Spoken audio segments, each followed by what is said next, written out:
हैदराबाद राजेंद्र नगर के हदूद में इतवार को स्विमिंग पूल में तैराकी के दौरान 18 साल नौजवान गर्काब हो गया। तफसीलात के मुताबिक SYR स्विमिंग पूल में आसिफ नगर का साकिन कासिम पाशा तैराकी के लिए गए थे, लेकिन मुबैना तौर पर गहरे पानी के हदूद में दाखिल हुए और गर्काब हो गए। उन्हें हॉस्पिटल ले जाया गया था, लेकिन डॉक्टर्स ने उन्हें मुर्दा करार दिया। इत्तला मिलते ही सदर मजलिस बैरिस्टर ओवैसी की हिदायत पर साबिक नुमाइंदा कॉरपोरेटर जफर खां और मजलिस के कारकुन स्विमिंग पूल पहुंच गए। इंतजामिया के खिलाफ शदीद एहतजाज किया गया। स्विमिंग पूल को इस एहतजाज के बाद मोहरबंद कर दिया गया। मुकामी अवाम ने बताया कि स्विमिंग पूल में जिम्मेदार अमला कोच मौजूद नहीं था और न ही नौजवान को बाहर निकालने की कोशिश की गई। नुमाइंदा कॉरपोरेटर की निगरानी में लाश को हॉस्पिटल पोस्टमार्टम के लिए लाया गया। SHO मक्तू यादव ने बताया कि पुलिस CCTV के जरिए इस मामले की जांच करेगी। जिम्मेदार अफराद के खिलाफ कार्रवाई की जाएगी।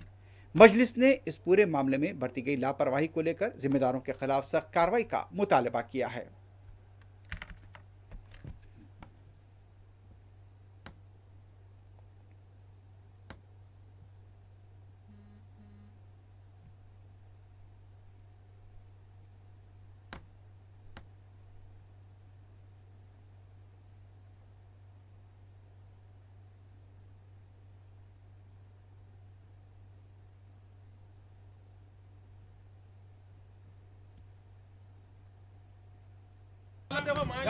जवान बच्चा माँ का क्या हाल होगा? उसका बच्चा मर गया तो उसकी माँ के दिल से पूछो आप क्या है?